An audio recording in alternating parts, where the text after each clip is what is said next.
welcome to another edition of the Sports War. And we are back. We got the full crew in the house. That is what it's all about. The Yankees, out of any team in the league, are the best equipped to handle a blow like this.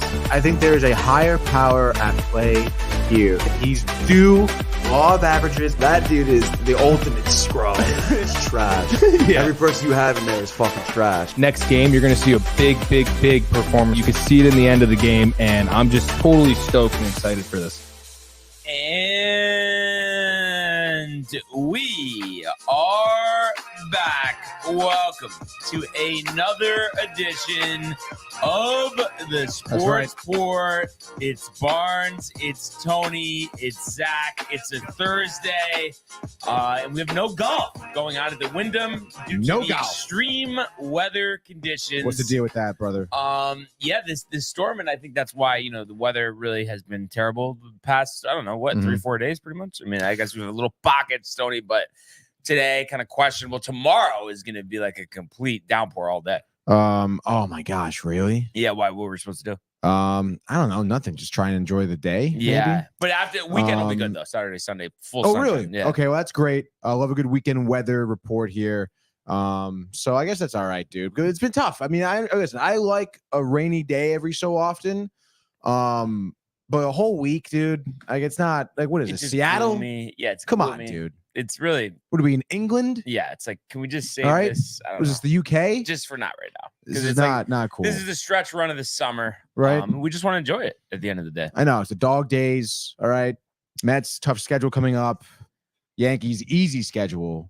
Yeah, exactly. So a lot of important baseball, ahead, and it's crazy. I think the Yankees are gonna have another doubleheader after having one last night.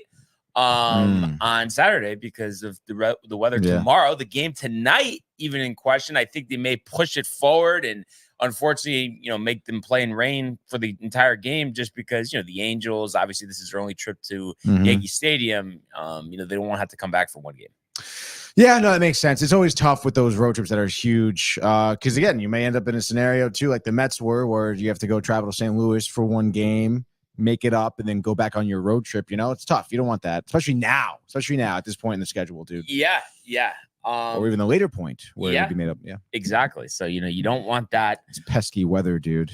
Yeah. No, it's, I don't know. I don't know if I really ever enjoy rain, to be honest. Not even every so often, like a thunderstorm. I guess at night, I just don't want it to mess with my golf. Like today, am I golfing? Yeah. Am I not? Like I kind of want to because I'm thinking like, well, even if it maybe drizzles a little bit, it's like there'll be no one out there. I could probably play in 2 hours, so it might be good, especially because I'm going to play over the weekend. And I just don't want to embarrass myself, so I would feel better, kind of getting around it.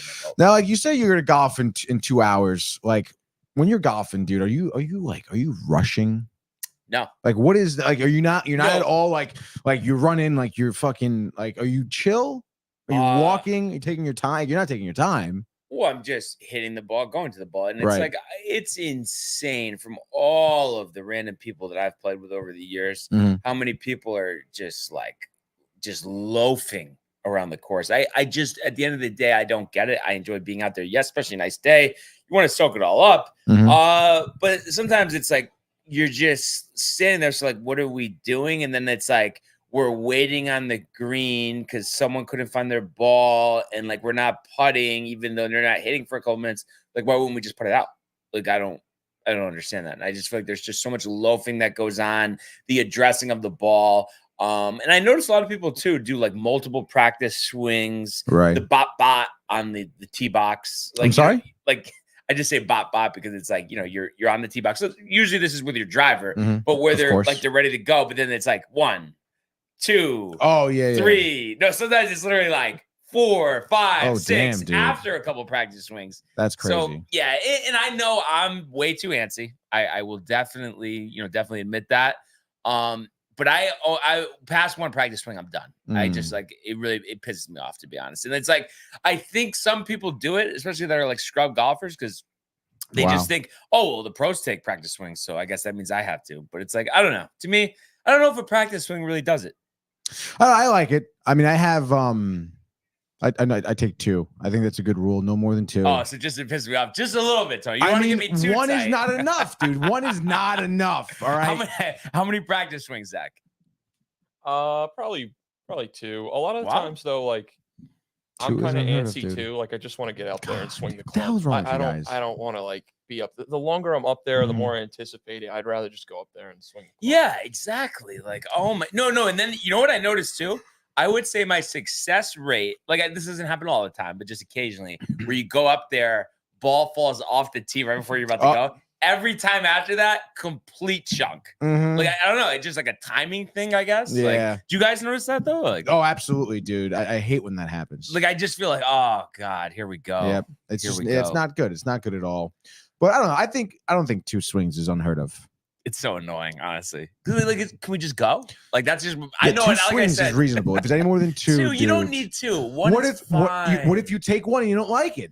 Oh my God! But it's gonna be you're gonna take another one because you're gonna actually hit instead of like exactly. But then there's a level of uncertainty there because you didn't take that second practice swing. No, and I hate the people too with the addressing the ball going up to the tee box. Like you're a fucking chief. What do you honestly. mean, like addressing the ball? They walk up to the box like they have the driver out like this. Who does that? There's so many random people. Yeah, Zach, you've seen people do that before, really? right? Yeah. So wow, annoying, crazy, right? dude. Randoms. Yeah. You never know. I've never.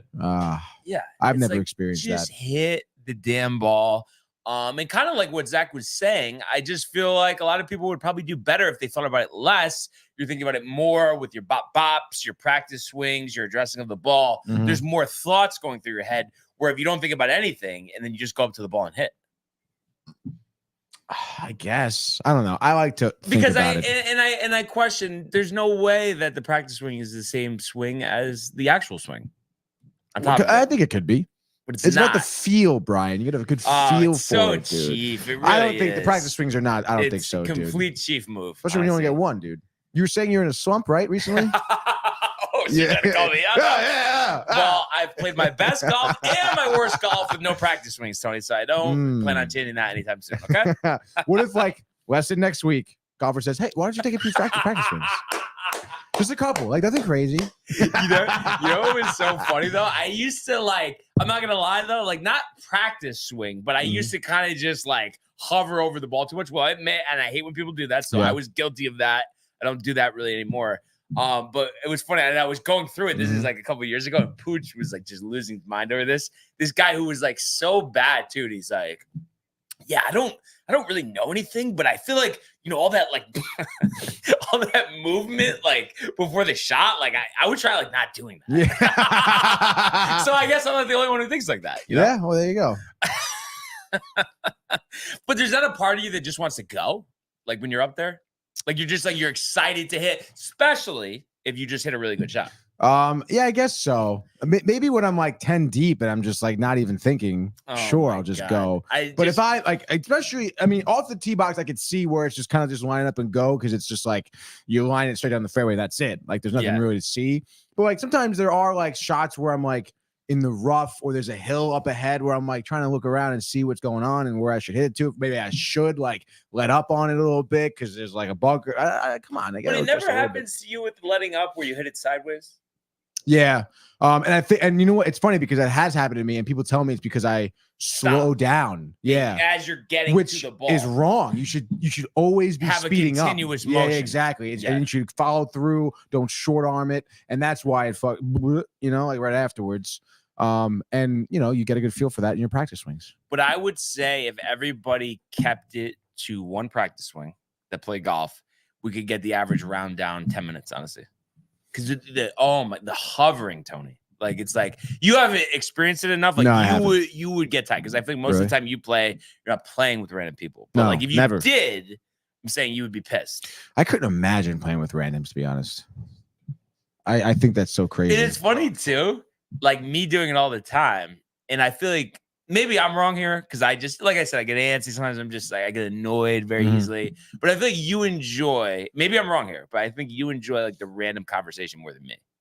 Yeah, the small talk, sure, dude. I think it's a waste of time sometimes. But like on the golf course, like I want to golf with someone I know. Right. But it's like, you know what it is? I just don't like the whole, like it's always, let's go to, oh, what do you do for work? And then like split your accounts and stuff. It's like, thing. I don't Where are you from? Like that you work at Deloitte. Like that's great for you. Like, you went to college Sacred Heart. My cousin went to Sacred Heart in 1978. It's a waste of time. Like, I can't. Dude. If they want to talk about sports, then yes, let's go. You're feeding into it for me. But even so, like, I mean, I guess it's not that bad if you're paired up with someone good, but that's the worst part about it is that you don't know who you be paired up with. Could be an absolute loony bin person.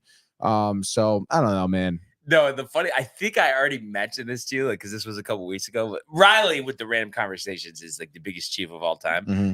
And there's this guy. He's playing. I think he was playing with his wife, and it's this guy. He's got to be late 60s, early 70s, and it's like he's just so like excited to talk about anything, like full life story, the belly pats, like, and it's just like so excited to say about the stupidest thing, like, ooh, I think your ball's over there. Like, you know, people talk like that. Yeah. Like the other people, it's like, dude, I'm trying to just play. Like, I do not want to talk to you the whole time. And like, I was like, oh, I love that. But like, come on, you would be like a little like, shut the fuck up. After a while, it's like, dude, come on. Yeah. Like, honestly. Yeah, exactly. So at least, you know, you understand that part of it. Yeah, dude. But then again, I mean, you're still going out there, trotting, randos.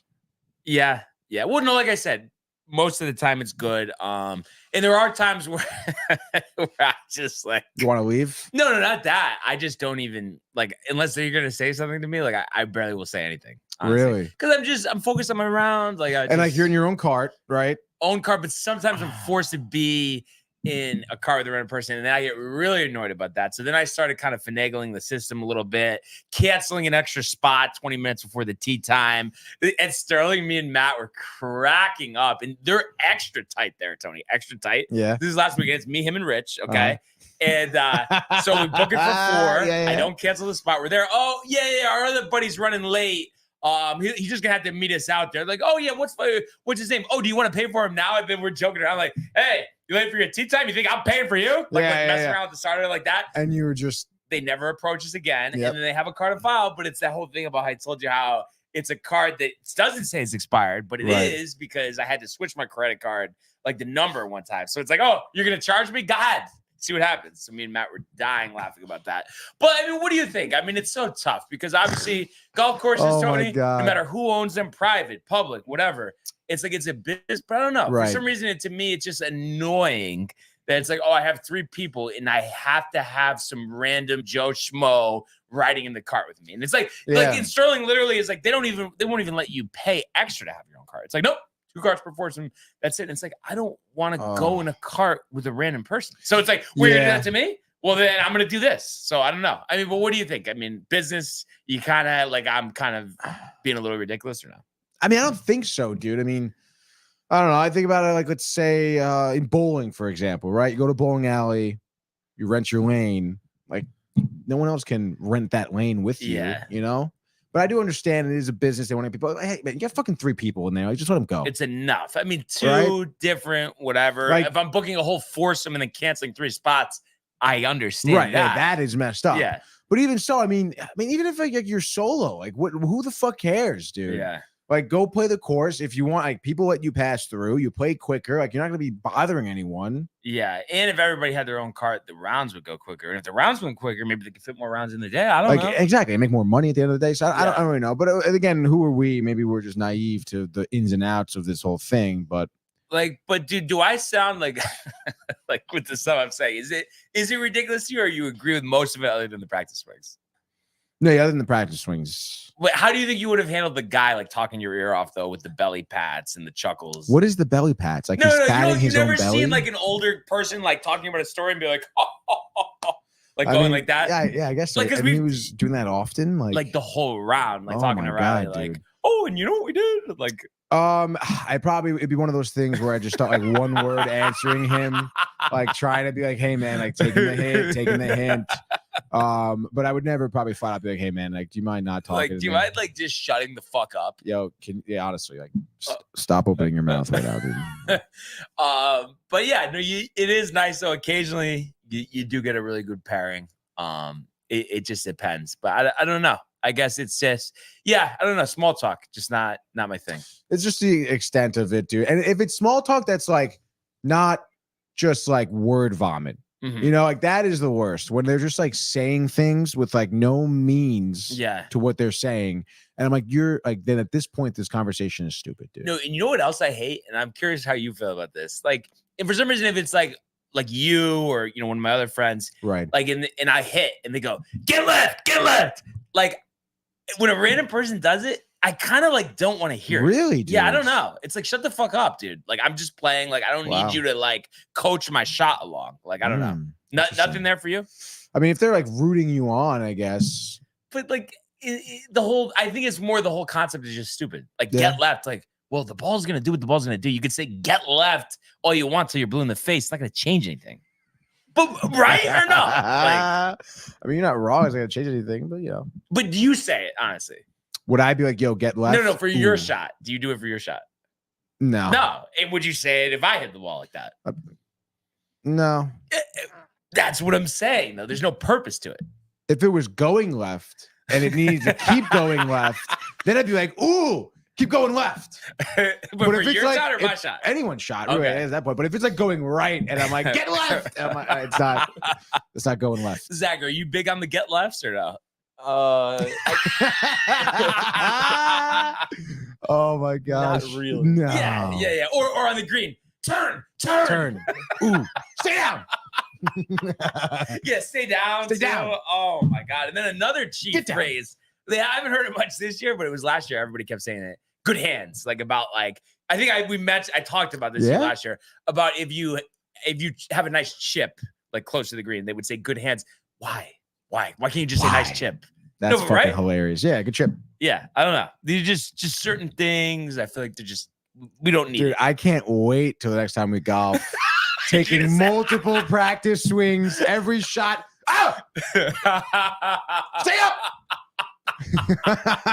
Or I'm gonna just hit another one. I'm gonna just hit another one. I'm gonna just hit another one. Oh my God. Because it's like, I don't know. It's like we talk about it too with the real score. So you're gonna hit another one, and like how many of those people are actually gonna be count it as they're hitting through? Yeah, it's bullshit. They're not. They're not. So it's like, why do you want to do it? And then they ask me if I drive it out of bounds. Oh, do you want to hit the other one? No. I'm just gonna drop it and hit three from there. I'm gonna play the fucking ball. Yeah, insane. Nice hands. What? What are the people saying, Zach? So we got mad comments, huh? Get to the comments. Yes. I can read them off today if you want. No, yeah, let's do it. We got Kev Do starting off early and often, dude, with a big fat let's Kev go. Do. He wants the smoke. No shit talk from him. Just a hashtag TCA, hashtag DTV, and a hashtag sports report. Josh B in the house saying, great people. Happy Thursday. Josh B. Corporate America in the house right there. Michael Buckta also here. Michael B. Perhaps starting the conversation on the weather says, let's go. This weather is shit. We know about Buckta, the infatuation with California. I'm sure he wants the sun rays, the beaches, and Michael, the blue skies. Not to rub some salt in the wounds, but 1 week from today, literally, or actually, I guess it won't be at this time, but in a couple hours from now, 1 week from today, I will be landing, Michael, Southern California. Wow, dude. You keep talking about it. He may book a ticket himself, dude. And then we also have Matthew Gabriel. Oh, wait, no, sorry. Before that, dude, Michael Buckta, of course, Dan Hurley is easily back to back, boy, coach in the country right now. He says easily best coach. That's pretty interesting there. Matthew Gabriel on the house says, come on. Boy. Kev Do, what it do, bro? My knee. Michael Triple B he's got in there. And then speaking of Triple B, Buckta says shout to Kev Do and Josh B. Not to Matthew Gabriel, though. Gabriel in the house says Hurley's biggest fan, LOL, the golf. Michael says, got to introduce you both to Hurley, which is pretty interesting. He's got the in now. He's got the numbers, maybe, the digits. Call him up, set up a meeting. Matthew Gabriel, I have the itch from last Saturday. I figured out the irons a little bit finally. How many times do you say I figured out the irons? Next time out? Terrible. No, but honestly, of all the golf we put over the years, he's been great? Far, yes, he had a great round. So anytime, Matty Boogie, let me know. We'll fit you on the tee sheet, bud. Speaking of the tee sheet, Josh B, the press himself, says he's totally different. I've gone out alone plenty. None of what you're saying bothers me. And if Josh, if you could confirm this, so you're saying that like you don't mind like the all the random questions about the sister living in Illinois, all of that stuff. and the 20 practice swings, the get left, the get right. You soak it all up. You love it. Is that what you're saying? You could just confirm that. What do you think he's going to say? I think he soaks it, yes, soaks it all up. Probably Michael loves Butka. it. Makes a couple of friends. Buck to go to Maine a week from tomorrow. Maine's a nice place. Maine's great. Been there once, I guess, in my life. Beach, cool, lobster, delicious. Great, good spot, dude. Very old. It is. Like and old money. I didn't get to I think it's Portland, Maine. I didn't get to explore it much, but I had like a wedding there a couple years ago. Nice. Enjoyed it. Seemed like a nice time. That's awesome. So yeah, it would be cool to go back there. The Kenny Bunkport area. Yeah, dude. Very nice. A little bit of a hike, dude. How you doing that drive to Maine? Let's see. Yeah, I don't think it was that bad. I think it's gotta be like 5 hours, right? No. I want to say it was like 3 hours. Maybe just because when I went to New Hampshire first. Oh, that and then from New Hampshire to Maine. But also, I was fucking up there in Maine, though, dude. Like I was past Portland. I think there's Cork, Maine, too, all the way up there. I was past all that. I've been to Freeport a couple of times. I think that's where they have a big LL Bean store. My sister had a gymnastics competition there a while ago. Josh Beat confirming he doesn't mind at all. LL Bean, you say, huh? I want to honestly though, I want to set Josh B up like on a tea time with the person I'm talking about and just get him a full 4 hour plus experience, the constant commentary, like chuckling about a ball going out of bounds. I want to put this to the test, honestly. Gosh. Yeah, I guess we could do that. We'll call up your buddy. You got his number? You got his name? No. Also, I just have another one that's annoying. You hit a shot and it's like maybe you're, I don't know, 6 inches to the right. It won't go in the bunker. It'll go in the green, but it goes in the bunker. Oh, that's terrible. Like, come on. A little annoyed or no? Like a full-on chuckle, very loud, boisterous, Tony. In all seriousness, it depends on how I'm doing, you know. First hole of the day. Then it's not gonna bother me. First hole, come on. And you don't even know this guy, and he's chuckling about your ball going into the bunker. Have we said anything to each other yet? Or is it the first thing you're saying? Hi, I'm Anthony. Nice to meet you. Wow. Good morning. Morning. Yeah, at that point, it'd be like, if he did the chuckle, the one thing would be like, it's all right, man. Like, one of that's kind of easy, but like, oh, man. Like, that's kind of ridiculous, dude. Like, I don't even know you. Hey, listen, man, I don't know you, dude. You're making fun of me? Oh, my God. That's really funny. Michael Buckton, now on to Maine. Says it'll be his second time there. The lobster, the beach, the amusement park, he says. I don't know about amusement parks in Maine, but he also says the people. Imagine going to Maine for 4 days with Hurley. For 4 days, not a full week, but for 4 days, an extended weekend in Maine. Oh, my Dan God. Hurley. That is just so Do you call him Coach? At what point do you call him Dan instead of Mr. Hurley? I definitely told you about this when it happened a couple years ago, but that wedding, too, might have been one of the best I've ever been to, just simply because, Tony, and you would have just absolutely went nuts. Like top quality. Is it Hurley? No, it's not Hurley. But top quality appetizers, cocktail hour, and a huge amount of lobster rolls. Like, are you kidding me? At the cocktail hour. Now, I mean, you're all in. You're all in on lobster rolls, right? Yes. Do you do the butter or like the mayonnaise? Like, how do you do it? You do the Connecticut the one. The butter is the way. Yeah. Hot. Yes, but I'll have it cold. But hot is better. Yeah, I don't know. I think I've had a lobster roll maybe twice in my life. One of which on my birthday in Port Jeff. Yep. Which was very solid. I think Matt and I split one actually. And it was good, I guess. The prices obviously it is kind of outrageous, but I will say the Maine lobster I had when it was like the whole shebang, shell, full lobster, D, whatever. I see. That's another thing. I don't like doing that. It's like, just do it for me. But I want it fresh. Yeah. I get it. No, you can't just do it. Maybe do it in front of me. Do it in front of me as you take it out to the table. I feel like I'm at a restaurant. You're serving me. I shouldn't be doing the work. I enjoyed it, the whole process. It was definitely like an entire experience. You know, the first time. How would I feel doing it multiple times at a restaurant too? Like if you're dressed nice, I was at home. We cooked it ourselves after we got it. But I will say it's like being that I only done it once. And it's been like probably, I don't know, over a year now since I've done it. It's like I need someone to coach me through it again. Like I was coached through how to do it. Yeah. You know, I would need someone to coach me again to get all the right meats out and stuff. But it would be nice if it was just in front of you. Exactly. At this point, it would be if it was just all out in front of me. But I do experience, I do appreciate the experience. Because it feels like there's not enough meat when you do it yourself. It's like, oh, well, I got this piece out, and then these little legs, I can get this little piece out, and then like, oh, don't get that part. It's like, come on. And it's like some people like fucking suck up the organs. Do you want that? Oh, yeah. I think I did a little bit. It was all right. The poop shoot in the fucking tail. See, like they got to perfect this. I know. I gotta clean the poop out. Crazy. Clean the lobster poop.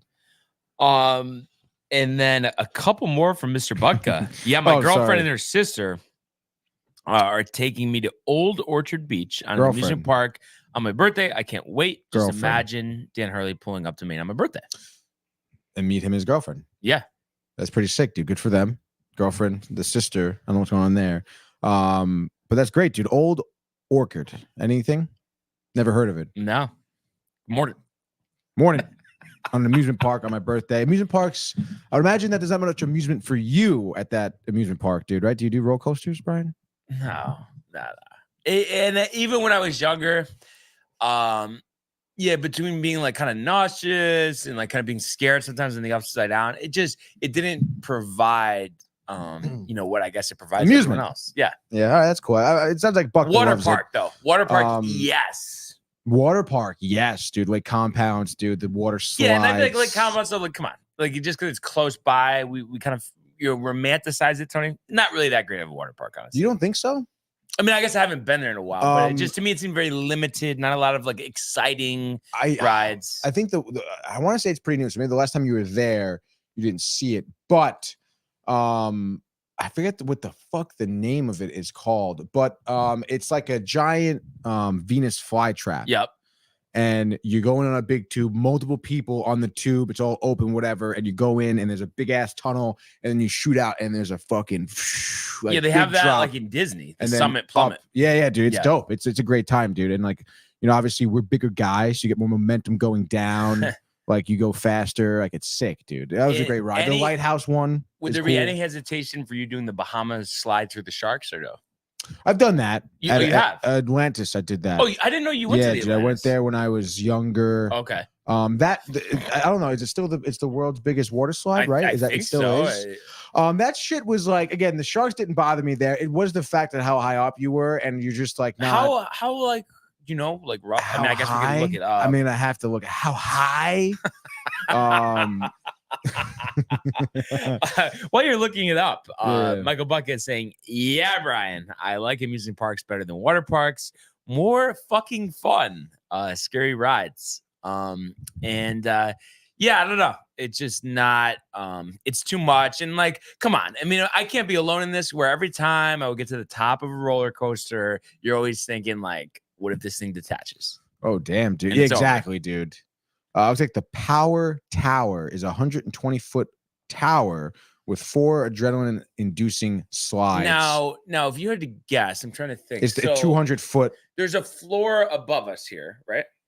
Correct. So if we got 8 foot, so 20. So, and you said how many feet again? 120. So I would imagine that the top of this roof, would you say roughly maybe, actually, I don't know. It seems like it should be 30 feet, but it seems like it's 50. What would you say? It's probably 30? I would say 30. So 30. So then imagine timesing that by what? 5? Yeah. Apparently, I looked it up. 120 feet tall is about 12 stories, 10 foot. But is it and the slide is completely vertical, isn't it? Dude, it is more than a 90-degree drop. Like, so are you just in the air the whole time? You're in the air, like free falling for a good 1 Mississippi 2. And then the slide kind of catches you, dude. Does it hurt your back? No. It doesn't hurt, but it is very scary, dude. I only did it once. I really didn't want to do it again, to be honest. Because you're like, again, you're fucking 12 stories high and you're looking out and you don't see anything underneath you because it's not 90 degrees. It's like 98 degrees. Wow. So like when you go, it's like you don't hit until boom, and then you're out. And then it is dope. The Shark Tanks, whatever. And it's a ramp too. You hit a ramp, and then you're in the water. Did any panic set over you in the midst of it? Right before, definitely, right before, dude. Like almost panic attack or no? No, I wouldn't say that because it's just like especially because you're fucking. I mean, of course, just like a fucking like you can't even write this. Like who's in front of me? A 90-year-old woman, a 5-year-old kid, and I'm like, if I can't do this, like what? Come on, dude. Like these people are doing it. I can get through this. But I will say, dude, it's not, and it's like, not for nothing, like you don't have a lot of time. You sit down, the water's flowing, you're kind of getting pushed out there already. And it's like, that was one of my first times too, doing a legit water slide with like, you got to keep your arms like this, like don't fucking, have your hands out. And I'm like, oh shit, dude. So it was fucking like that slide was getting smaller by a second. I do want to go back. I never stayed at the Atlantis. I just went there on a cruise, but I would love to go back there and stay a couple nights. After the water slide, fucking chicken fingers and fries buckets, dude. Oh my God, so good. The fucking ketchup on the side, hooked onto the bucket. You had soda, unlimited soda there. I know you don't do soda. I guess they add a couple points to it, but they got the Carmines right in the vicinity. Oh my God, as dude, well. I'm fucking starving right now. Dude. Yeah. Oh my, it really is just so annoying. I would love a platter of like chicken fingers and fries in front of me, a bunch of sauces, go to town. Oh man. Wow. What would you say on average, like your week? Like how often would you say of the days of the week where you're like just strict, nope, not gonna do it, and like you really try to not have anything that's unhealthy? What would you say like your breakdown? That has nothing unhealthy. It's kind of tough around here. There's always snacks in the studio. So I mean, out of 7 days, 2 are usually pretty healthy or no? I would say, like, again, in terms of healthy, I guess. I mean, I think where there's no exception though. I mean, I'm not like, again, like I'll have like a little piece of I'll have a Hershey Kiss. But isn't it always just a little piece? Sometimes it's not a little piece, but for the most part, it always is a little piece. Like yesterday, a couple of chips during Gaming Corner. I guess it's not a good example because Gaming Corner, the Oreos, whatever. But and that stuff, like I think at the end of the time, you end up having more than you think you had. Because it's just the bag's there. Yeah, you're not dude. Thinking about Gaming Corner, 3.5 hours, dude. Yeah. Of course, I probably had like 6 Oreos. Yeah, at least. And that's probably low. Probably 10. No. Definitely not double digits. No way, dude. But so you wouldn't say there's definitively at least a day or two where you really don't have any of that stuff. It's like because there's always something around. But no, I would say so. Probably Monday, honestly, was one day this week where I didn't. But again, if there's nothing around, I'm not gonna have. If there's something around, I'll have a piece of it, dude. Yeah, you gotta have a little piece. A little sugar rush, 3 p.m. Have a Hershey Kiss.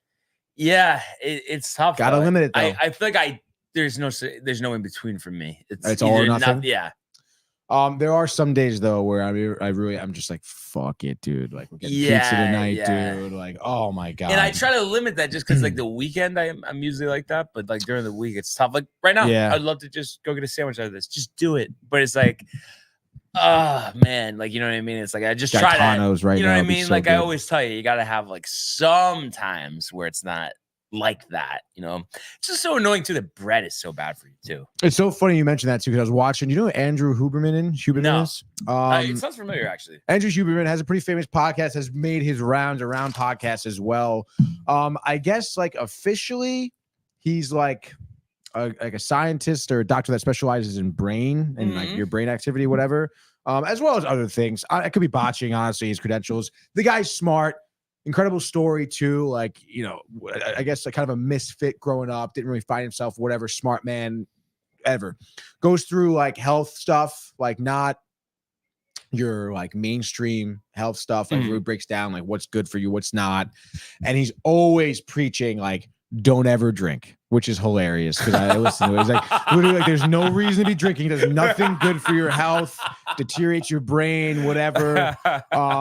He says, if anything you drink, I think tequila, like straight up, like have a little bit of it or whatever, or a glass of wine, but that's it, dude. And it's like, he literally does that. Like, he's like, if you do that, do it like one glass once a week. I'm sure everybody's doing that. And then he goes, people, I saw like a clip of him yesterday. He goes, people always ask me, I can't lose weight. Like, how am I going to lose weight? I got to get out that, whatever. And he's like, if you're like, the only thing you can eat are meat, fish, vegetables. All right. No pasta, no bread, anything like that. You really shouldn't be eating. And that's how you're healthy. And I'm like, damn, dude. But why is it had to like, why is that? What kind of bullshit is that, dude?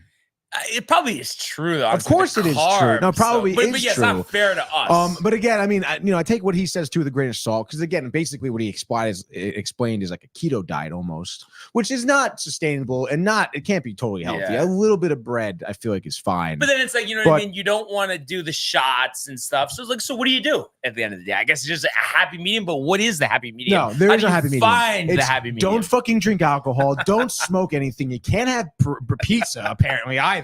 Fucking live in misery is what they want you to do, bro. Which honestly, to me, sounds like nonsense. Honestly, in my head, I'm like, dude, this pizza's fucking good for you.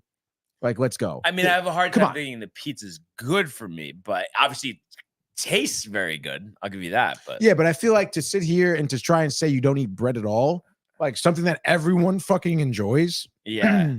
No, it's true. It's true. I know people who are gluten intolerant and still try and eat regular bread because it's so good. Yeah. Come on. Yeah. The one good thing though about the winter though is I feel like it's just so easy to hone in, because it's like there's nothing, you can't really do much. Like, I'm not gonna be golfing, so I have to go to the gym. So it's like, why not just like really like just hone in on that? So that's what I'm planning on doing. But then once we get there, it's football Sundays. You're at the horseshoe. Next thing you know, Jeff's pouring you a double. Oh my god, dude! And what are you gonna do? You're gonna say no to Jeff? You know?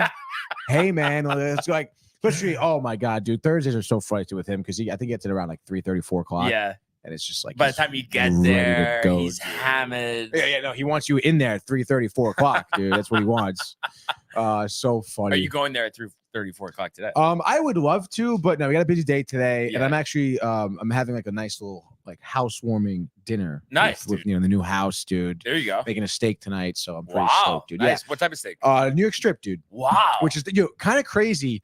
Before I was moving, on sale, Stop and Shop, I think 2 steaks for $10. Wow. Nature's Promise. So it's like, their brand, which is apparently good, grass fed, whatever. But I figured, those were sitting in the freezer, obviously. And during the move, I was like, hey man, this would be great for like a first dinner, me and the housemate. So we got some mashed potatoes, some broccoli, steak. Sounds really good. I'm stoked for it, dude. Yeah, dope. Who knows? Maybe a little Main Street Creamery for dessert. Wow, really top it off, huh? Yeah, I've been like honestly hankering for a root beer float recently. I haven't had one in so long. Honestly, I think the last one I had was probably in Maine. But would you way back rather have an ice cream sundae, like customized however you want it? Like right now? Or just in general? I don't know. Root beer floats for me are fucking dynamite, dude. Like I can always be. But although it's funny you mentioned Sundays, because I think a couple weeks ago I had a hankering for like hot fudge, like chocolate syrup, basically. And I'm like, hot fudge sundae, that'd be dope. Hot fudge over caramel. Absolutely. Or caramel. I do say caramel. That's the right way to say it. On Staten Island. Actually, no, my father says caramel. All right. Yeah. So there's that. I'm like that. What the hell is that? I'm surprised at that though. I don't know. Like I don't think hot fudge is bad, but I feel like the caramel's better. I guess it depends on what you're in the mood for, I suppose. Ice cream desserts are kind of iffy for me because I'm always like, whatever I'm in the mood for is like more often than not like specific. So I'm always like, I don't want that. I want something more specific. Like even ice cream flavors. Like I'm not gonna be like, oh, I'd go for any ice cream flavor. I'm like always in a mood for chocolate chip cookie dough, and that's what I want. Chocolate chip cookie dough is really good. Yeah, I would say that, and that butter pecan. Love butter pecan. Oh yeah, dude. Salted caramel. Salted caramel. Yeah. When it's done right, so. But good. Also just a soft serve vanilla sundae from Carvel with the whipped cream, caramel, and a cherry. I could just do that. Oh my god, so good. There's this place in Staten Island called Eggers. Yeah. Old school ice cream shop, does the whole shebang, mixes their own soda, the candy shop too, whatever. And you go there again, old school bar. Like there's an ice cream bar, old guy working it, hand fucking everything. Like what Johnny Rockets used to be back in the day. Literally, Sundays like $5. It's bigger than your fucking face, dude. Like they don't hold anything back. The milkshake, they give you the side cup of malt. Yes, dude. They give you the extra milkshake on the side. Oh, it's so good. Oh, you want me to top that off for you? No extra charge. A couple more here before we move along. Michael Butka saying, imagine going on an upside down roller coaster with Hurley and imagine getting invited to his house for dinner afterwards. He's really trying to like wine and dine and like schmooze Dan Hurley over here. I mean, I'm not gonna lie, it does sound amazing. I feel like Dan Hurley though in a roller coaster. That I don't know, man. Yeah. Do you think he's jacked up about it? I mean, he's always jacked up. I guess so, but for roller coasters, I don't know. I mean, maybe. Dinner at his house. Is probably Michael, tremendous. I believe, talking about Huberman, saying he also got caught cheating. The Theophil? affair, the divorce is. I mean, wait, Michael Buckter? No, Michael's Theophil. Michael Theophil. Oh, I don't. I guess so, dude. I had no idea. We'll have to look up the divorce. I can look that up, dude. I mean, I guess it makes again like his past is a little shoddy. Gotcha. So he was like a punk skater dude, California, spray painting and fucking breaking limbs. While you're checking on that, he also says pizza turns you into a Ninja Turtle. That's true. What does that mean? Well, Ninja Turtles, I don't know if you ever watched it, but they love pizza, hammer pizza, literally every episode. They're eating pizza. Obsessed with pizza. Gotcha. You know? And then he says, I move you, and he gets dinner, make it make sense. What does that mean? Oh my God, because he helped me move. He thinks he should get dinner. But I'm making dinner for my roommate and I. Oh, gotcha. Which obviously grateful for the move. But I mean, listen, I've made Michael plenty of dinners. Well, you're gonna take us to Sakura after the Mets don't make the wild card anyway. So somebody's gonna be disappointed there. Not gonna be me. And then Josh B says it's the ingredients and the stuff that they sell, the preservatives. That's why it's not good for you. And the ice cream Twix bar, obviously, that's a good one. Wow, dude, that is really good. Now it's actually pretty interesting. I don't know if I was talking to this about you, but like there's this thing going around how like ice cream they sell in stores isn't ice cream. It's not real ice cream because there's so much nonsense in it. Like Josh was talking about it. That wait, what store? And no, like Breyers, Eddie's ice cream, all these ice creams companies. And if you look at the label, it says frozen dessert on it. Mm-hmm. Some of them say frozen dessert. Some of them actually say ice cream on it. Apparently, the ones that say frozen dessert are technically not ice cream because they can't even call it ice cream. Kind of like McDonald's with the frozen whatever. I forgot what they would call it. Frozen treat, dessert shake or something. Yeah, something like that. But it's pretty crazy if you actually look at the labels. Like they're like some people do like I think Friendly's is ice cream. Yep. But like Breyers and Eddie's Hood. I've never had Hood ice cream. Really? I actually didn't know Hood made ice cream. I know they do the milk. Okay, yeah. But I don't know about ice cream. Yeah. I would imagine Hood ice cream would be ice cream just because it's Hood. And I always liked Edie's, though. I have to say that's kind of disappointing. I know, me too, dude. Classic. No, the one thing that was so addicting. I don't know. Do you like sherbet or no? Nah. So they made and I'm sure they probably still do. I just never buy ice cream, but it's like this orange sherbet mixed with vanilla ice cream and chocolate chips. Oh. And it was one of those things where, no lie, like it just like the whole thing one sitting, like it was that good. Is it? Yeah. Really? No, it's like you think it's like a creamsicle, basically, and then you throw the chocolate chips in there. I mean, why not? And then Josh B asking, still nothing on Huberman, huh? Oh no, B has never watched Ninja Turtles. That's criminal. That would be correct, Josh. I don't even know what a Ninja Turtle is or what it's about. But yeah.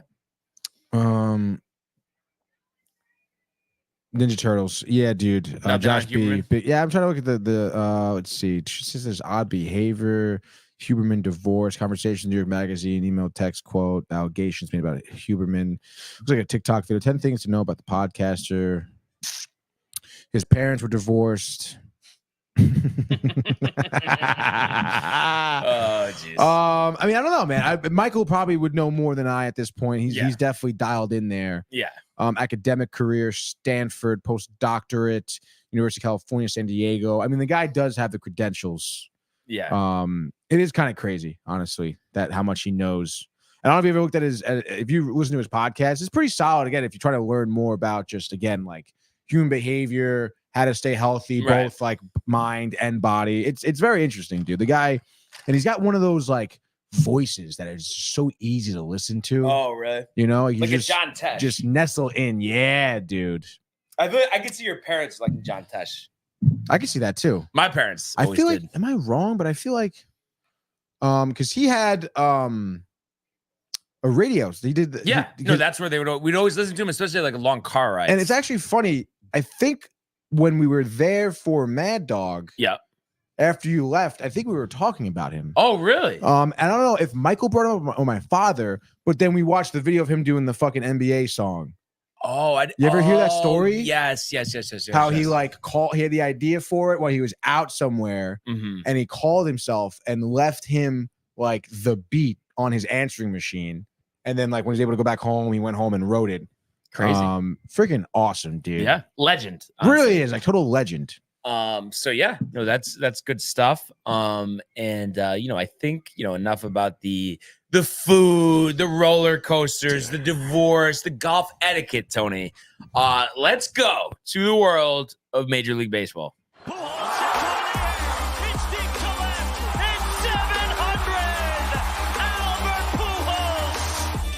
What a play! Stop it! Yep. And Alonso cracks one. The Mets win the ball game. Out of sight. And it works at 100 miles an hour. 14 strikeout. Throw deep to left field. There it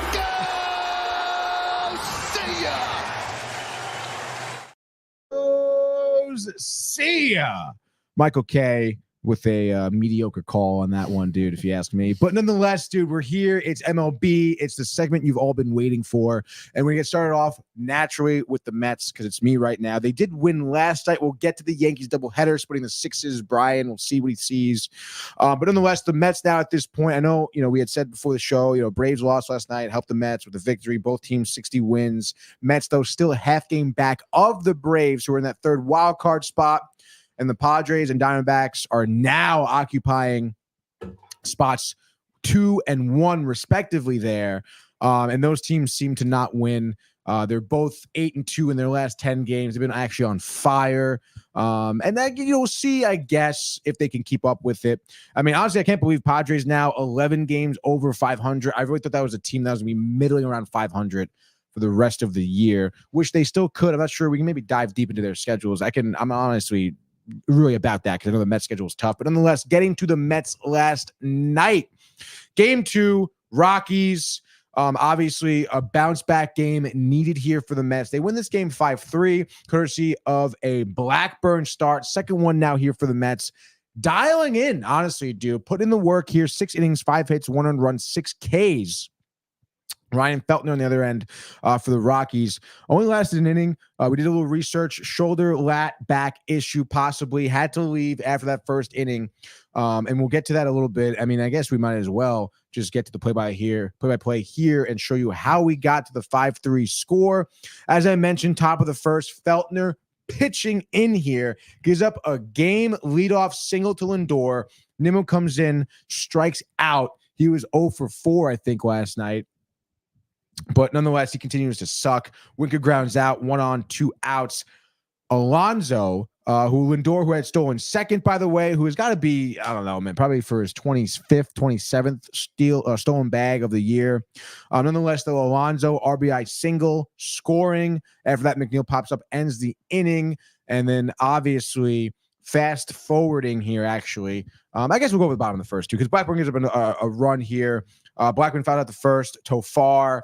Just a typical dinger here from Blackburn. I would say nothing crazy. First pitch sinker. Maybe didn't sink as much as Blackburn wanted to. But of course, Tofar comes in, gets the barrel on it. And I mean, it carries in at Coors Field. So it's 1-1 just like that. And honestly, looking at that first inning, we were watching on the gaming corner. I saw that home run. It literally just bounced off the outfield wall, dead center almost. Looked like, honestly, Bader was going to snag it, but whatever. And you're thinking, all right, Blackburn, he gave us the first good start. This is typical here. He's not that great. Oakland, whatever. But it kind of settles down after that, to be honest. And he had an impressive outing there. And that was the end of the inning. Gets Doyle ground out to short, and then McMahon strikes him out swinging. And you want to talk about that sinker. He actually started going to his cutter a little bit. I guess after that first pitch sinker, went to the cutter, loved that. And then we come at the top of the second, and you're like, wait a minute now. Like, Davis starts pitching for Colorado. There was some movement in the bullpen while Blackburn was pitching, and the Mets were in the field. And, they pull him, learn out. The lat tightness, which is tough because I think he had like a sub-3 ERA in his last few starts. Wait, who had lat tightness? Feltner lasted 1 inning yesterday. Oh, okay, gotcha. So out immediately. Rockies becomes a bullpen game. I think they went through like 5 bullpen pitchers nonetheless, which obviously helps for game 3 tonight, but we'll get to it And Davis didn't do any better than Feltner was. Basically picked up where he left off. Iglesias leadoff single, top of the second here. Alvarez strikes out looking. Gamble singles to right. Iglesias goes to second. So you have runners on first and second. One out here. And here we come. Taylor, huge single here with a fielding error by Doyle. Don't know what he was thinking during this play. But Iglesias scores. Gamble to second, 2-1, just like that. So you're up 2-1. And that's going to be honestly the score for a while until bottom of the fourth. Blackburn gives up a run here.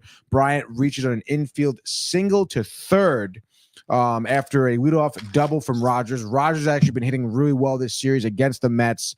And that Bryant infield single. Iglesias started at third here. We were talking about, obviously Vando's not having a great game, 2 days ago. So Iglesias gets a start there at third. And there was just no play there for him. So reaches on the infield single to score 2-2, just like that. And then it's really all copacetic here until the top of the ninth. Blackburn breezes by the Rockies here. I kind of mentioned his final line was after 6 innings. I think he had, obviously just the 2 earned runs. I think maybe 6 Ks, no walks. So pretty solid outing from him. But that ninth, dude, kind of crazy. Top of the ninth here. Mets absolutely blow this one open, dude, with Vodnik pitching for Colorado, who actually, I think is a pretty solid closer for them. Because they closed out, I think, he must be pitching on back-to-back games. I think he closed out the game 2 days ago, too. I believe so, yeah. And he has good velocity, good control. But obviously gets into some trouble here. Iglesias grounded to start the inning. So there's one out there. You're kind of thinking, all right, this could possibly go into extras if we can get Diaz close to this game. But then Alvarez comes at the bat with a huge triple, dude, which fired up the fucking on dugout. A 3-0 count. I heard that on the fan this morning. There we go, baby. Yeah, so that was pretty intense. And at this point, I was watching at my house in my kitchen, peeling potatoes for tonight. Peeling potatoes, dude. So I was pretty jacked up. And then Gamble walked here. So Vodnik in a lot of trouble after getting that ground out from Iglesias. And that triple, by the way, was off of a fastball, like high and tight fastball. Just Alvarez, quick hands, pulls this one. Good hands. Good hands, dude. Nice chip, dude. Then Gamble working that walk. So you have runners on the corners. And then what happens? Taylor gets walked. Bases juiced. 1 out. Francisco Lindor, dude. The great Lindor with a huge RBI single here, scoring Gamble and Bader first pitch slider, anticipating it, barrel to ball, ropes it to left. Let's go. And of course, here he comes with 1 out now. It's 4-2. Nimmo comes up, strikes out looking on a 3-pitch at bat, all 4-seam fastballs. Kind of crazy. Literally swung at the first one, then stared at the next 2. Goes out. He's actually been on a little bit of a slump right now. Winker with a huge single to left, scoring Taylor. Lindor moves to second. Vodnik gets pulled. Lawrence comes in, strikes out Alonso, of course. But just like that, the score is 5-2. You go in bottom of the ninth. Diaz comes in, gives up a leadoff triple. And again, at this point, I'm watching my kitchen still. I'm like, oh my God, dude, do not blow this up if you're Edwin Diaz. But then Diaz, watch out, strikes out Diaz, swinging here. Cape goes at the second. Taglia scores. So runner ends up scoring here, 5-3, but 2 outs. Blackman in a battle of an AB, actually. Blackman fouling off pitchers. I think he finally gets in the swing. I believe pitches. I believe gets in the swing on a slider, I believe. Yeah, the classic lone away slider. But fastball was kissing 99, a hundo. Love to see that from Diaz. So let's freaking go. Close out the game. Love to see that. 5-3 rubber match tonight. We know the deal. But I would say a huge win. The top of the ninth, tearing open that game. That's what you want to see. Lindor, great. And that's, Lindor, obviously making an effect after a string of solid hits. Alvarez, the leadoff triple. I mean, you love to see that, especially from Alvarez, who still has been struggling, honestly. Which is tough, dude. And I think as of July 14th, I think the Mets batting average with the RISP batting average is terrible, dude. I think it's since then. Yeah, since July 14th, I think. So come up on 3 weeks, basically. I think it's like a 215 or something. Not great. And where the hell is the box score at? Because it definitely told me the runners scoring position. Lost my place. But nonetheless, dude, you got to appreciate the win. And Blackburn, I mean, honestly, dude, I know gave up, 2 runs, 6 innings. I know we don't have a huge sample size from him. But hey, I mean, I think he's pitching pretty well coming over from the A's right now. I mean, So, to like, let's do go. that at Coors Field at the end of the day is impressive. Yeah, to kind of dial it in. Buteau gives you 2 great innings of relief as well after Blackburn. You'll have to see that. And like I said, when Lindor comes up clutch, you were 4 for 10 with runners in scoring position, which obviously is great given what you had. Lindor 2 for 5 with 2 ribbies, a stolen bag. How about first inning? Alonso, after that RBI single, steals a bag himself, dude. What was the deal? Just dude. had a jump or? Yeah, I guess timed it well, to be honest. Kind of crazy. Because literally, dude, the pitch happens and the catcher goes to throw it. They cut to the camera to go to second base, and he's already there, dude. Like, not even a throw. Good morning. What's going on? Good morning. Black tea? Blackburn? Black tea? No, like in your cup. Black tea in the cup. Black t-shirt you're wearing? Yeah, black t-shirt I'm wearing. Black tea. Black coffee. Black coffee. Wow. Oh, okay. I thought you were more tea recently. No. No.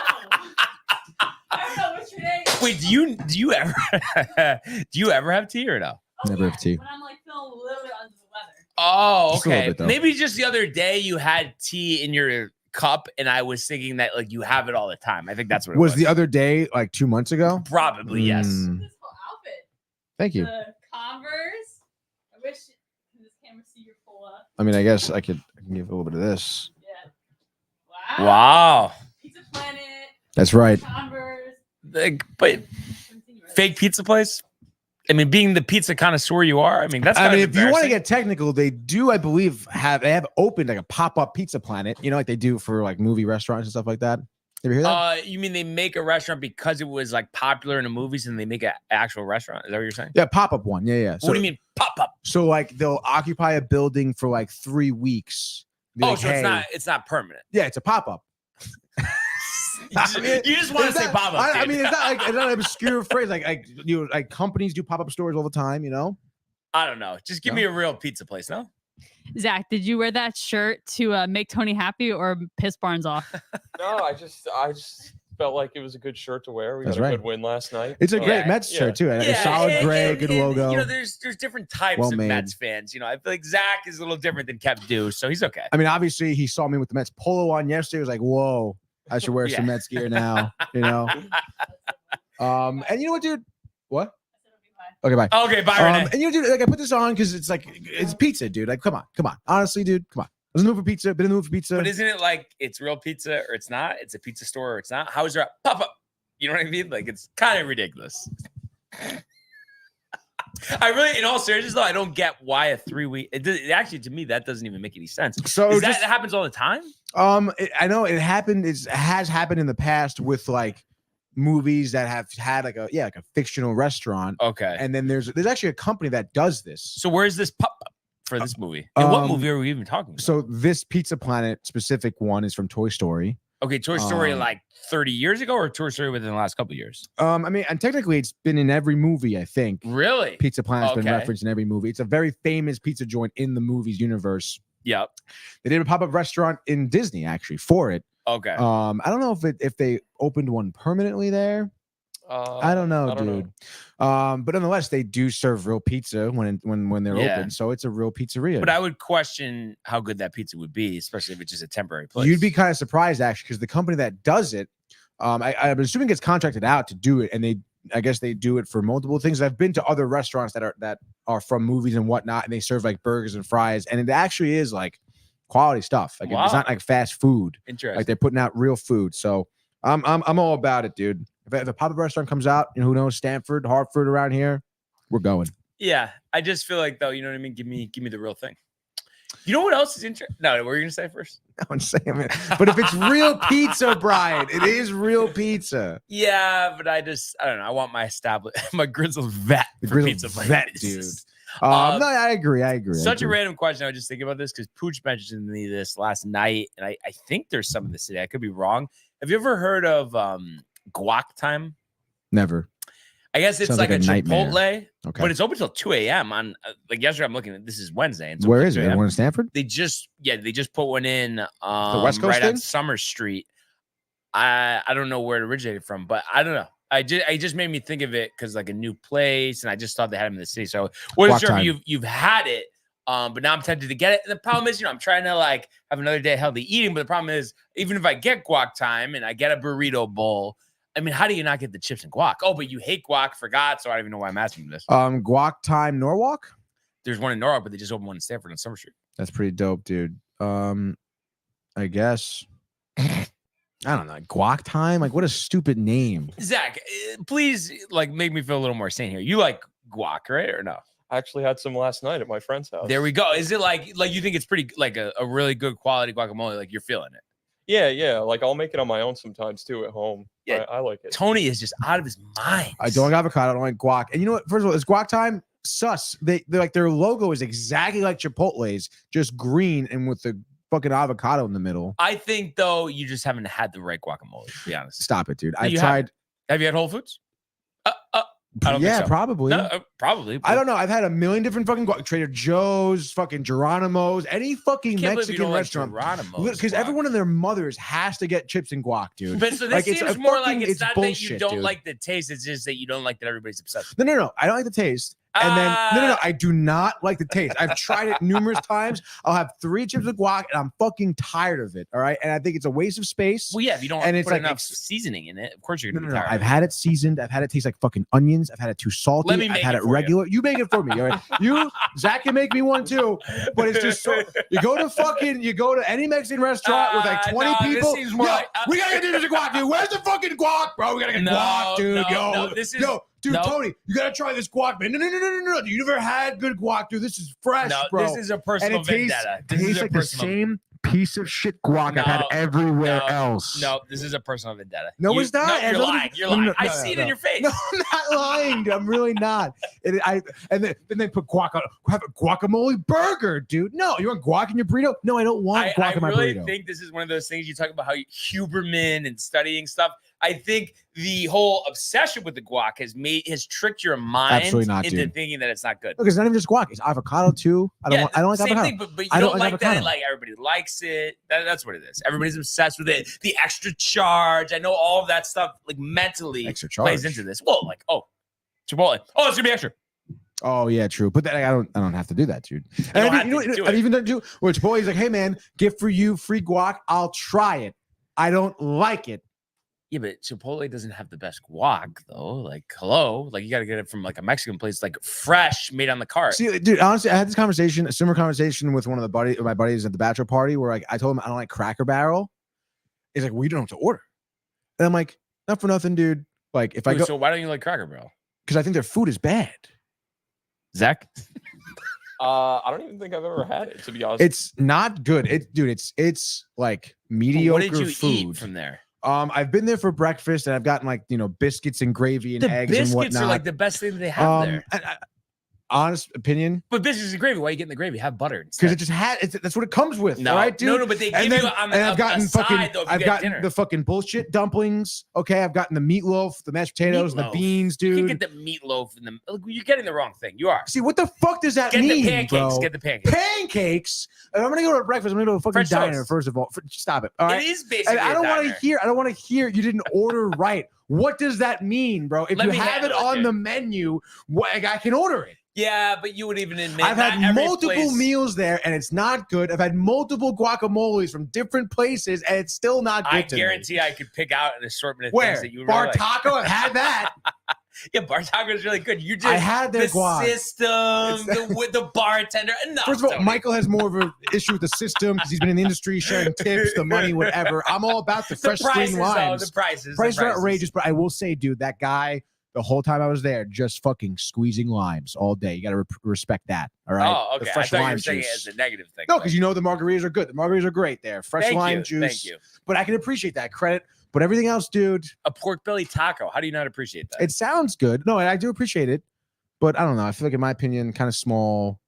Well, yeah. I mean, kind it's of small, pricey. but also I think it's small, but it's also good quality. And I'd rather have good quality than poor quality. Okay. Renee, you need me to help you out? No, she doesn't want to interrupt the show, but she came in anyway. Dude, fine. You don't want to interrupt the show, but you're coming in anyway. That's what Tony said.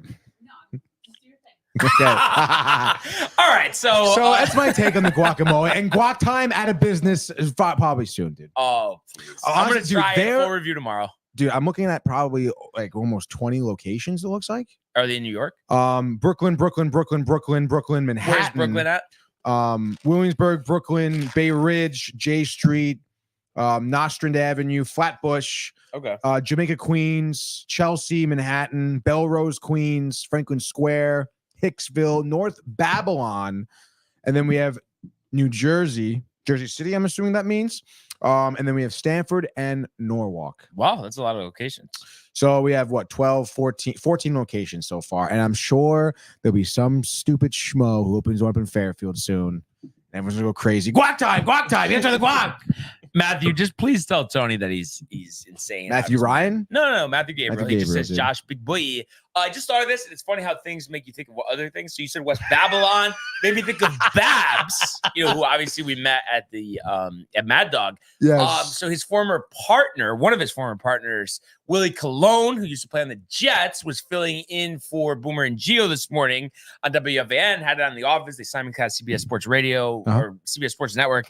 And he was giving Jerry Recco, who is a producer, does some stuff with the Cowboys, shit because Jerry was saying that he does it like the Olympics. And it's like, no, that's fine. It's a good story, but I'm not interested. And like Willie was hammering it home, Tony, about how like it's the Olympics, dude. Like every 4 years. And he's like, well, yeah, I don't like it. And I couldn't agree with him more. And then he was talking about how he doesn't like soccer and he doesn't care about the World Cup. And it was like, this is like the type of stuff that I need to hear. Right? See, that's nonsense. So that is ridiculous. Not liking the Olympics, not enjoying the Olympics.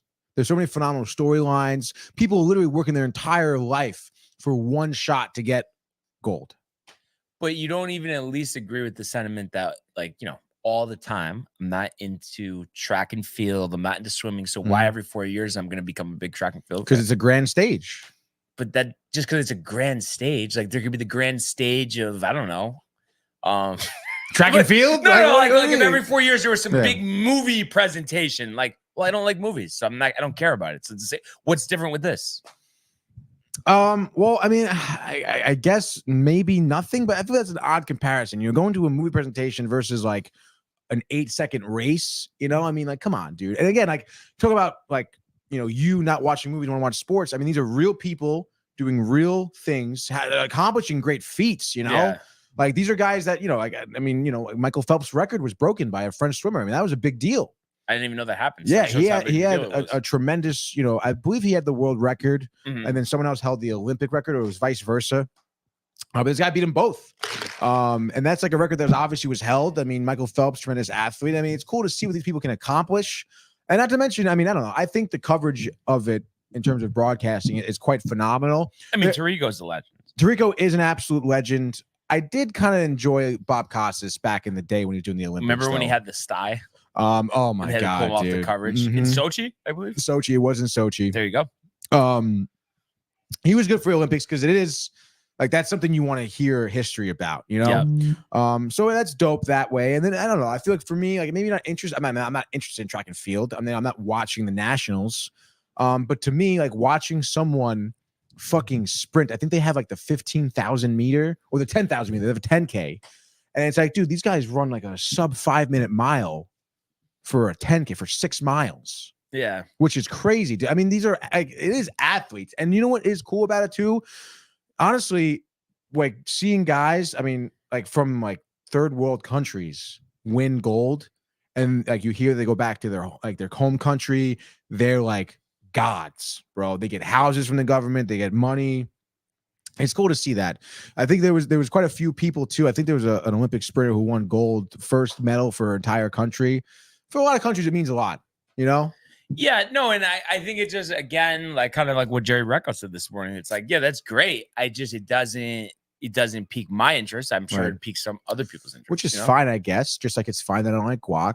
But I do, again, like you're watching things that are interesting, like table tennis is cool to watch. You don't think so? No, it's because and Jerry kind of said this too. It's like there's enough going on, with baseball and then, preseason football coming up. Like that stuff I'd rather watch. So it's like there's no time for the Olympics. I guess, Brian, you get like 5 TVs in your basement. You can put the Olympics on one of them. But even if you do that, are you focusing on it on the 5th TV? No, you're not. You know what I mean? It's but still on. At least you're giving an effort out there, man. then you don't need to. You need honestly. a little effort, It's Brian. a force. Put in a little the effort. Olympics Force it if you want, dude. They're not forced, all right, dude. They could be revamped a little bit, and let's pump the brakes on adding more stuff to it. By the way, flag football, that's ridiculous. Yeah. Like why? I mean, that's just an example of why the Olympics sucks. You know. I mean, I wouldn't say it sucks, but those are things like that. It's honestly probably people like you that force change like that. That that's right. When do I force change? What are you talking about? I'm saying people like you don't watch the Olympics. Now they're like, oh, it's putting new sports in. Maybe it'll gain people's interest. I didn't say to put new sports. 3-on-3 basketball. It's so stupid, dude. Like that is a disgrace. Why is that a sport in the Olympics? That makes no sense. It's not even like I don't know. It's not even a real sport. It's you're taking basketball, just making it 3-on-3. I mean, any Olympic event, you're preaching to the choir with me. No, but I like everything else. Badminton's great. Tennis. Novak won his first gold medal. Nadal pulling out of the U.S. Open. Yeah. He's 34 majors this year. Going to brink retirement. Sad. But what are you going to do? It is sad. But you know what? He had a good run, dude. Yeah. But great. He'd have a good run. Given the torch, he would carry the torch a little bit during the opening ceremony. Why? Because he's from Spain. I don't know. Yeah. So anyway. Basketball semis today. Serbia, USA, dude. Let's go. I mean, aren't you pumped for that? No, because USA just wins every time. Joker. Djokovic is on Serbia. Yeah, whatever. It's just the U.S. is going to win time. I think there was some crazy stat where, like, with him on the court, I think like Serbia scored 35 points. The second they took him out, they scored 0 points. I mean, it makes sense. It does make sense, but it's crazy. Like even against big teams like the USA, like he still makes a huge impact. Yeah, with all those superstars on USA, crazy. Give me right. Yeah, no, I don't. They don't care at all, dude. So we'll move along because otherwise, it's baseball. Baseball. Yankees doubleheader, splitting. First game winning, 5-2. Offense early and often. Luis Gil versus Daniel in this one. Yankees got on the board. 2 runs in the first, and Austin Wells single. He's been on fire in that cleanup spot. Anthony Volpe has been on fire since the All-Star break. A double to score Aaron Judge. So 2-0 Yankees at that point. Oswaldo Cabrera, a homer in the second to make it 3-0. And then Alex Verdugo, who's shown some signs of life recently, a double in the fourth to make it 4-0. A Judge single makes it 5-0. No offense the rest of the way for the Yankees. Pitching doing the job other than a Nito 2-run homer off of Jake Cousins. And then Luke Weaver and Clay Holmes combining for 2 perfect innings, striking out 4. Yankees winning this one, like I said, 5-2. Luis Gil getting his 12th victory of the season, 12-5 now, a 3.06 ERA, through a season high 107 pitches, 5 innings, only 2 hits, no runs, but 5 walks. So that's the thing that has hampered Gil. If he could get that control down, I think the rest of the league needs to watch out, but did have the 6 strikeouts. And you feel really good about him moving forward. You really feel like he's learning as the season goes on, what works, what doesn't, was featuring that fastball. That's right. And then just offense. I mean, 9 hits in this one. You had 7 walks yourself as well. The only thing that's unfortunate is after those couple big games, Jazz has been struggling. The golden sombrero 0-for-4 with 4 strikeouts. But Wells 2-for-4, Judge 2-for-3, Verdugo 2-for-5. And then you also had Grisham, Volpe, and Cabrera each with a hit. Something interesting. I had asked Aaron Boone this before the game. I guess, because obviously the Judge getting all these walks all the time. And he says it's in play. He's considering changing the batting order, maybe Judge second, Soto third. What do you think about that? I mean, yeah, I guess so. I mean, regardless, they're going to probably then intentionally walk. But I guess the point was like Soto walks a lot anyway. Right. And then plus, I mean, Wells has been hitting. So it's like, I guess it was just more so Judge just doesn't get walks. I mean, listen, and honestly, I think the narrative on ESPN radio from yesterday and today has been like, oh, we should get rid of the intentional walks, which is so stupid, by the way. Why were they saying that? Because, I mean, again, I don't want to group Brian in here, but a lot of Yankee fans are calling up and be like, this is so stupid. Judge, you're taking the best hitter out of the game and the blah, blah, blah, blah, blah, blah. So obviously this, became like a kind of conversation where it's like, oh, intentional walks, is it good? Can you take it away? Like, does it really induce what MLB wants to? Which you can't take it away.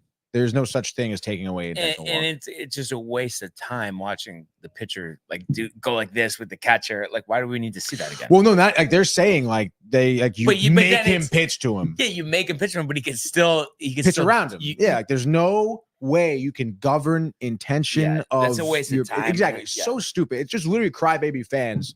And in my opinion, it's just absolutely ridiculous. I mean, it's strategy. It's part of the game. There's nothing you can do about it. Do you think though that would be better? What I said? No, that's what I'm saying. About so. Soto. Yes. Though. Yeah, absolutely. You think that makes sense. And I think what Boone would do that. I mean, that's a good strategic answer to what other teams have been doing. And I mean, I think that was really first evident, I guess, against the Subway Series. I mean, you saw the Mets pitch around, Judge intentionally. I think he got walked, 4 times in one game, right? Mm. And even Soto too. I mean, they're very tentative, that's fine. What are you going to do? And I think for Boone to respond with something, I think this is a good one, dude. Yeah. So we'll see what they do there. Game 2, unfortunately, not going the Yankees' way. No. 8-2 loss. And Will Warren, I think it's evident, he's not going to be paying dividends for the Yankees this year. No. A 6 ERA in AAA and was very good in AAA last year in the minors. But just for whatever reason, has struggled this year. And he, most of the damage done in one swing there, a grand slam in the second. But giving them 4 1/3, 8 earned, 3 walks, 6 strikeouts. But the grand slam was the back breaker, Tony. They had given him a Moniak single to score Kevin Pillar 1-0, and then a bases loaded walk on a pitch that was a strike. They call a ball, and then of course 2 strikes on the next batter, Nito, who had 6 RBIs in the second game yesterday. So that grand slam, I mean, once you got the granny, I mean, sure, a LeMahieu single made it 6-1. And after Nito had a double to score 2 more runs, LeMahieu scored on a Glaber sac fly to make it 8-2. Yankees had chances, didn't come through after that. But it's one of those scenarios where I truly believe it's a completely different game. If that grand slam isn't given up, So, bullpen at least was solid after Warren, combining for 4 2/3, striking out 4 and giving up 5 hits and not allowing any runs or walks, which is key between Tonkin, Leiter, and Hill. DJ LeMahieu 2 for 4, leading the Yankees in hits in this one. Carlos Narvaez, I believe that was his first career major league hit. I have to actually double check that just to make sure. But I like his swing, and I guess the Yankees are high on him. And I just want to see, so career. Okay, that was not his first major league hit, but he only has had 10 career at bats. I guess he came up at the end of last season. 26-year-old from Venezuela. And then Jazz did have a hit, but no one else had multi hits besides LeMahieu, and 9 left on base, 2 for 8 runners in scoring position. Stanton did have a double, so hopefully he starts going. Hasn't homered since coming off the injured list. And Soto looked like his hand was bothering him a little last night. It's so weird how the imaging, nothing's come up on that. I don't know what exactly the situation is there, but I think that hampers him slightly. But still, I mean, he's got 28 home runs, OPS over 1,000, hitting over 300. So. But it is a shame that it does seem like that hampers him from time to time. So disappointing to drop game 2. But like I said, I mean, I think that, having to start Will Warren really set them back. And even with that, you can still win the series tonight as long as, the game doesn't get rained out. And like I was alluding to, I think they're going to push forward with this, due to the fact that the Angels aren't going to be back in town the rest of the season. And then, of course, there's a ton of rain tomorrow. So the Yankees... The doubleheader stuff, it's tough when you get the weather like that, but I guess there's nothing else you could do. No. But kind of unfair though to have to play 2 in 1 week though, no? I mean, guess, it's not. It hasn't been scheduled yet, but you've seen the forecast for tomorrow. I mean, it's gonna rain cats and dogs. Exactly, but what are you gonna do? Yeah, can't do anything. Can't play. Yeah, there's no dome. Yeah. But yeah, I guess there really isn't any, unless you had a common off day Monday, which I guess you don't. You don't. You have to go about it. Oh, dude. Attack it head on, Tony, and that's what they're gonna do. Do some rain dances, maybe. Tyler Anderson versus Nestor. Nestor, has definitely been up and down this year, but has been solid at home. But overall, 5-9, 4.16. Going against the Angels. All-star representative Tyler Anderson didn't pitch great last time out against the Mets. I would think this is, even though despite him having a solid year, I think this is a guy Yankees should hit, will hit. And I expect them to take care of business here. So let's go. Yeah. So that's a 7:05 game, and then I see the Mets are 3:10. Who's pitching in that one? Don't tell me we're just David Peterson. That's right, versus don't tell Gomber? me Lucas Austin Gomber. Gotcha. That's right, dude. Gomber, by the way, I had some. I think I wrote something down about Gomber. No, I didn't. He's trash though. No, yeah, last 5 starts, he has a 3 ERA actually. Wow. So I guess he's doing okay as of recently. But so was Feltner. Never know. You're in Coors. And I will say, I think out of those 5 starts, though, I think he's given up like 6 home runs. Oh. So I have some trouble with the long ball. We're in Coors here.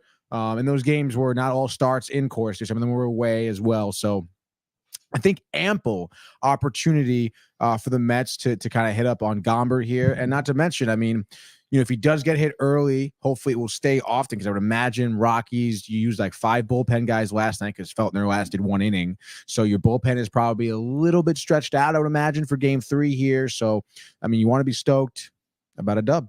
Yeah. Yeah, and one side note here, I mentioned this before the show, and we got the notification. Pedro Grifol, who has the lowest winning percentage in White Sox history, 319, let go earlier today. Kind of crazy. So, after that 21-game losing streak, I guess it's one of those things they probably want to just get going on the manager search, so that's why they do it. Do you think they just have like open interviews right now for managers? Like, honestly, just probably more casual conversations, I would say, Buck. They gotta fucking get somebody right now. Would you say that's the right move, Buck? Sure. I mean, they've had, Tony Girardi? I don't know, man. A disciplinarian. He does so good though on the broadcast. No, I don't want to. I don't want to take him away from the booth. I enjoy listening. So, I mean, I feel like, I would imagine Buck. I mean, LaRussa with that old school mentality wasn't terrible. So I figure you bring though. I mean, I'm saying it didn't work with LaRussa, obviously. But I'm just saying, like, if you bring in Buck, the difference there is that Buck is probably not hammered in the dugout. So you don't think he drinks a little bit? Maybe at night I could see a glass of whiskey, bourbon after a game at the desk, whatever.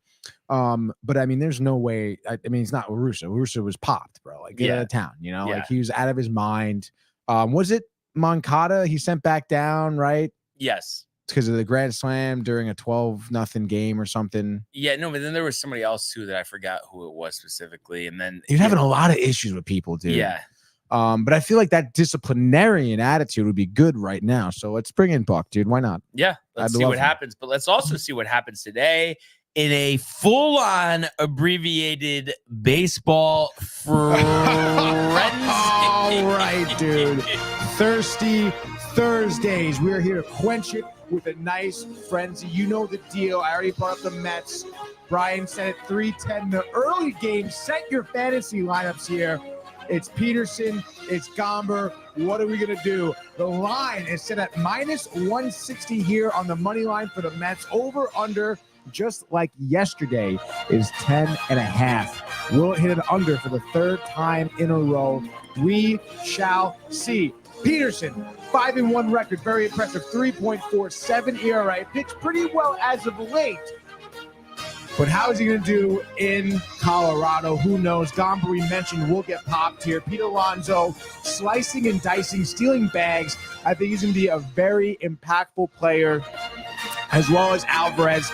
I think he's going to build upon that leadoff triple in the 9th that led to so much scoring and eventually the W. I think Alvarez's success here is imperative for the Mets to make the wild card. They need him to heat up right now, dude. So give me home run number 24 for Alonso. And let's say maybe bottom of the 5th, bases clearing double. He's a machine. Alvarez gunning people down for stealing some bags here. And Peterson, a respectable quality start, 6 innings, 3 earned runs. I'll give him 7 strikeouts, 1 walk off of 4 hits right there. I say Mets go on to win this game. It's going to go on the under. And I say Mets win. I'm going to say 6-3 Mets in the under, Brian. All right. And speaking of, well, I guess not speaking of unders, I'm going to take the over the Yankee game. But Nestor versus Tyler Anderson. And I think Nestor at home, weak lineup, 6 scoreless, striking out 8. Maybe the bullpen gives a couple runs. But the difference here, Jazz Chisholm will kind of snap out of this little cold streak he's going through. So I'm going to say 3 for 5, 4 RBIs, including a grand slam. So the Yankees returning the favor for Nito's grand slam in the second game yesterday. And I think overall, the offense early and often chasing Anderson out after 3 1/3. Yankees end up winning this game. I'm going to say by the final score of 9-4. So it's the Yankees and it's the over, and it's another series win for the Bronx Bombers. Let's go now. Early game, 12:20 p.m. That's right. Set your calendar. The Braves are taking on the Brewers here. It is game 3 as Milwaukee looks to complete the sweep. I don't think it'll happen here to the Braves. I need them to lose as a Mets fan, but Frankie Montas fucking sucks, dude. 5-8 record, 5.03 ERA. Recently gets popped the whole year getting popped, dude. He's up against Charlie Morton, the grizzled vet from Connecticut. Picked up Jorge Soler for the Braves.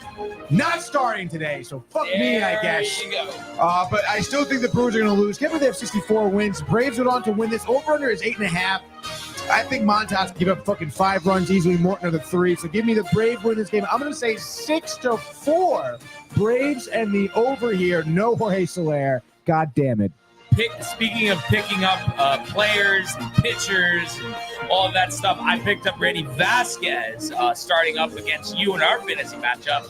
He's facing the Pirates, Luis Ortiz, who got hammered last time out. And I think more of the same here. I think Randy Vasquez, a former Yankee, who's been up and down this season, I think he gives them 6 shutout innings. And the Padres have been hot with the bats, but I think they shut out the Pirates and win this game 7-0. So it's the Padres and it's the under, and it's the ERA going down and down for cruise control. Wow, dude. Let's go. Last game, best game, whose game? My game now, looking across the league here. Not a lot of great pitching matchups there. I guess give me the Cards. I don't know, I'm picking these fucking teams that need to lose, but I think they're going to win tonight. Give me the Cards. Kyle Gibson picked him up actually fancy. He's starting tonight. 7-4 record, 4.04. Solid numbers given the free agency over there in our league. Shane Baz, dude, who seems to not do well against any team not named the Yankees, dude. He only went 3 innings last time. Give it a break, Tony. But he pitched well against them. For 3 innings. 3 1/3. What's he, reliever? I mean, come on. 3 1/3, dude. You get the point. I think he's going to absolutely pop here against the Cards, though. Over under 8.5. Tampa Bay favored negative, though. Cardinals favored -125. Give me Kyle Gibson. Complete game shutout, Brian. All right. Boz. Last 4 innings, 6 earned runs. Cardinals win this game 7-0. Cardinals and the under, please. All right. Third game, final game. We got the Reds and the Marlins. And we got an under here as well. Hunter Green, the All-Star, 8-4, 2.83. Up against Kyle Tyler, 0-2, 5.27. You look at the tail of the tape here. Cincinnati has won 2 out of the first 3 games in this series. Marlins did win last night 6-4, setting up for a nice Reds win today. Green, 7 innings, 2 earned, striking out 10. Ellie De La Cruz hitting for the cycle. And the Reds will win this game by the mark of 5-2. Bang. The Reds, the under, just like that. That is your baseball frenzy, Tony. And what a lovely frenzy it was, dude. Not even bittersweet. And a couple comments here on the way out. Jimmy Butka saying, let's win this series today, Barnes. Let's go, Yankees. So mind in the right place for Mr. Butka. Mine's in the gutter. Oh, come on, Tony. Enough. Nice to hear from you, Jimmy. Nice to hear from you, Jimmy. And last question here for you, Tony, before we wrap up. What is on the table for lunch? Great question. I believe I have my meal prepped. Okay, what do we got? Lunch, which is ground beef, ground turkey. I hate ground turkey. Yeah, I don't know. I was having like a lot of red meat, like a lot of hamburgers. No, a lot of steaks, I get you, like, but give me water over ground turkey. Honestly, I think ground turkey is disgusting. Zach, really? Well, you don't do turkey at all, right? What do you think, Zach? Like ground turkey, like Like chopped meat, but ground turkey. Yeah, I like turkey meatballs, but that's about it. Okay. turkey Yeah. balls. Okay. Yeah, they're seasoned. They're okay. Listen, but give I'm me the telling real you right thing. now, this meat is good. It's seasoned. It's well. Okay, and but it's. like, tell me you don't like turkey burgers, please. I've never really had one. I don't think. So honestly. disgusting. If and I'm gonna get a pointless burger, I'm gonna get a burger. You know. That's what I'm saying. But you know what it is? this I don't is even like ground different. beef either. That's Really? the thing. No, like I hate like regular like ground beef tacos. I think like I love enough. that shit. Like Mo. Yes, give it to me. Josh B knows. I love those ground beef tacos, hard shell. Let's go, baby. American cheese. No, but instead of the hard shell, why not just give me chips? Chips. The chips, That's another. Brian. That's another the thing. chips. That's another thing. Like the good morning. Yeah. The chips. The chips. There is something with that. I don't know, because like I don't know, like a hard shell is better than soft shell, dude. I don't want. But I'm saying tortilla, I don't bro. want a soft shell either. I just want chips. So you don't do tacos at all? I do, and I will have the soft shell, but I don't need a soft shell. And You'd what I'm rather have it separate.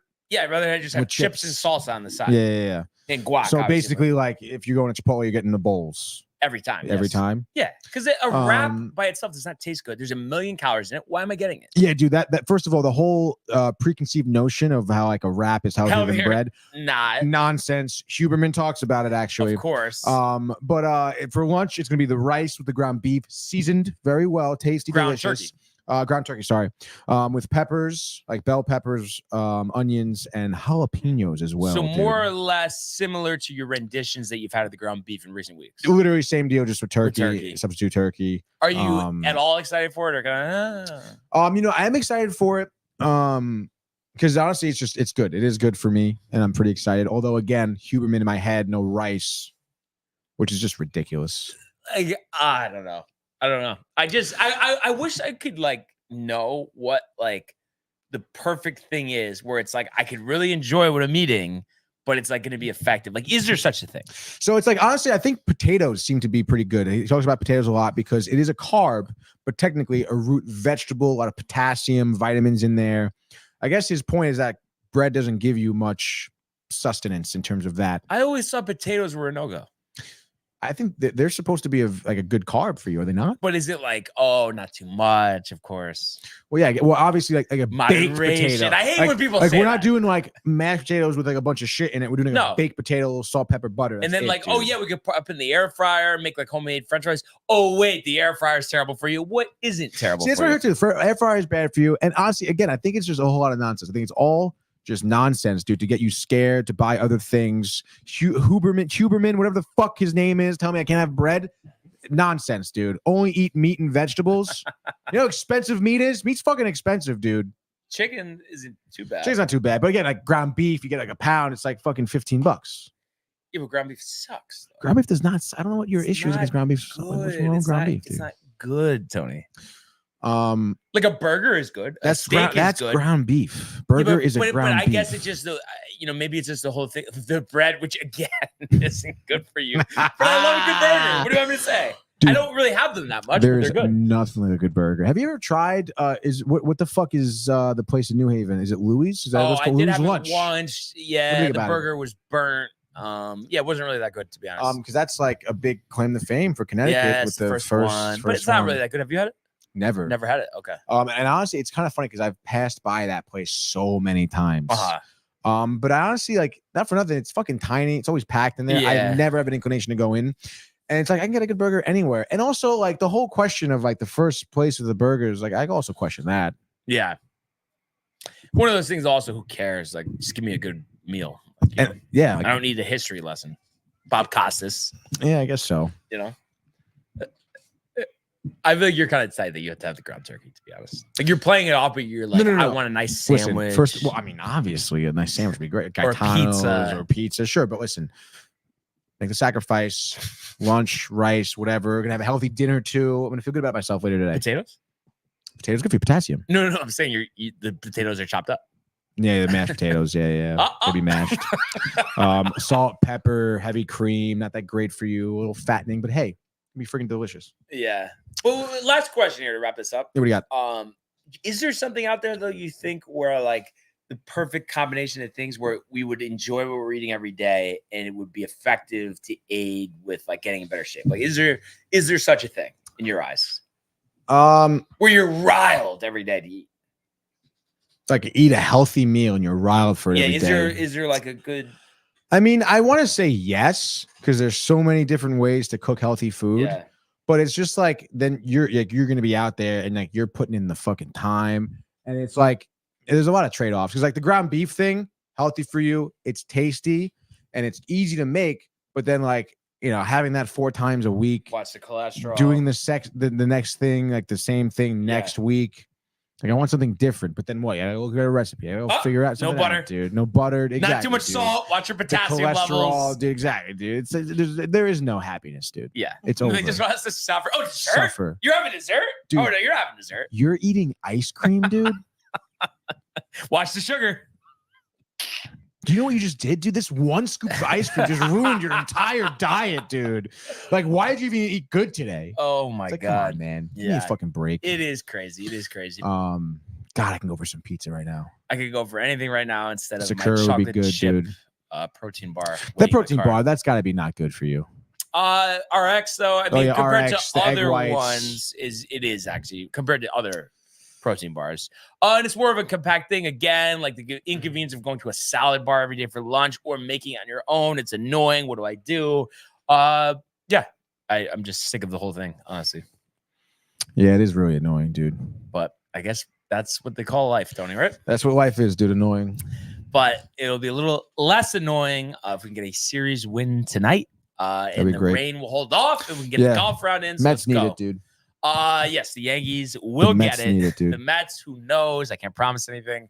But here we are, and it's just another great show today. Phenomenal Appreciate show. everybody who tuned in and continues to comment, like, and subscribe. All of the archives on the YouTube page, Tony, Michael, Renee, and Jay and Costa, the merch at downtimetv.com. Everybody enjoy the day, enjoy the games. Let's go Yankees! Let's go Mets! And we will see you mañana. Hey guys, Tony here from Downtime TV checking in. I want to thank all our fans out there who's been liking, subscribing, sharing our content. You guys are the best. You guys are our bloodline. You make us love what we do. Thanks again.